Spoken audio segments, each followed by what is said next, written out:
प्राणी मात्र के हित के उद्देश्य से कर्मयोगी के लिए बुराई का त्याग करना जितना जरूरी है उतना भलाई करना जरूरी नहीं। भलाई करने से सिर्फ समाज का हित होता, परंतु बुराई रहित होने से विश्व मात्र का हित होता। कारण यह है कि भलाई करने में सीमित क्रियाओं और पदार्थों की प्रधानता रहती है, परंतु बुराई रहित होने में अंदर का असीम भाव प्रधान रहता है।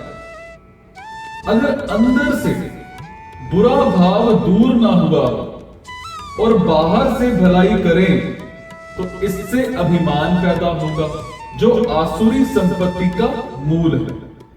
अब भलाई करने का अभिमान तभी पैदा होता है जब अंदर कुछ ना कुछ बुराई हो। जहां अपूर्णता मतलब कमी होती है वहीं अभिमान पैदा होता है, परंतु जहां पूर्णता है वहां अभिमान का प्रश्न ही पैदा नहीं होता। अब गहराई से देखा जाए तो नाशवान वस्तुओं की सहायता के बिना भलाई नहीं की जा सकती। जिन वस्तुओं से हम भलाई करते हैं वो वस्तुएं हमारी हैं ही नहीं, हालांकि उन्हीं की हैं जिनकी हम भलाई करते हैं। फिर भी अगर भलाई का अभिमान होता है तो ये नाशवान का संग है। जब तक नाशवान का संग है तब तक योग की सिद्धि नहीं होती। मैंने भलाई की, यह अभिमान बुराई से भी ज्यादा भयंकर है, क्योंकि ये भाव मैंपन में बैठ जाता है। कर्म और फल तो मिट जाते हैं, पर जब तक मैंपन रहता है तब तक मैंपन में बैठा हुआ भलाई का अभिमान नहीं मिटता।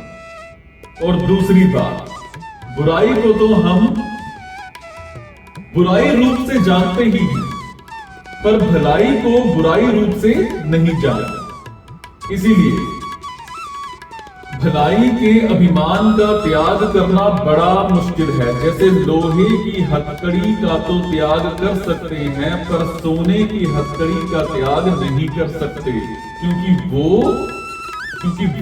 गहना रूप से दिखती है। इसीलिए बुराई रहित होकर ही भलाई करनी चाहिए। और वास्तव में बुराई का त्याग होने पर विश्व मात्र की भलाई अपने आप होती है, करनी नहीं पड़ती। इसलिए बुराई रहित महापुरुष अगर हिमालय की एकांत गुफा में भी बैठा हो तो भी उसके द्वारा विश्व का बहुत हित होता है। कर्मयोग में कामना का त्याग मुख्य है। अब कर्मयोगी किसी भी प्राणी, किसी भी पदार्थ, परिस्थिति आदि की कामना नहीं करते। अब कामना, त्याग और परहित में परस्पर घनिष्ठ संबंध है। निष्काम होने के लिए दूसरे का हित करना जरूरी है, और दूसरे का हित करने से कामना के त्याग का बल आता है। कर्मयोग में कर्ता निष्काम होता है, कर्म नहीं, क्योंकि जड़ होने के कारण कर्म खुद निष्काम या सकाम नहीं हो सकते। अब कर्म कर्ता के अधीन होते हैं, इसीलिए कर्मों की अभिव्यक्ति कर्ता से ही होती है। निष्काम कर्ता के द्वारा ही निष्काम कर्म होते हैं, जिसे कर्मयोग कहते हैं। तो चाहे कर्मयोग कहें या निष्काम कर्म, दोनों का मतलब एक ही होता है। सकाम कर्मयोग होता ही नहीं। निष्काम होने से कर्ता कर्म फल से असंग रहता है, परंतु जब कर्ता में सकाम भाव आ जाता है तब वो कर्म फल से बंध जाता है। सकाम भाव तभी खत्म होता है जब कर्ता कोई भी कर्म अपने लिए नहीं करता, हालांकि सारे के सारे कर्म दूसरों के हित के लिए ही करता है। इसलिए कर्ता का भाव नित्य निरंतर निष्काम रहना चाहिए। कर्ता में जितना निष्काम भाव होगा उतना ही कर्मयोग का सही आचरण होगा, और कर्ता के सर्वथा निष्काम होने पर कर्मयोग सिद्ध हो जाता है।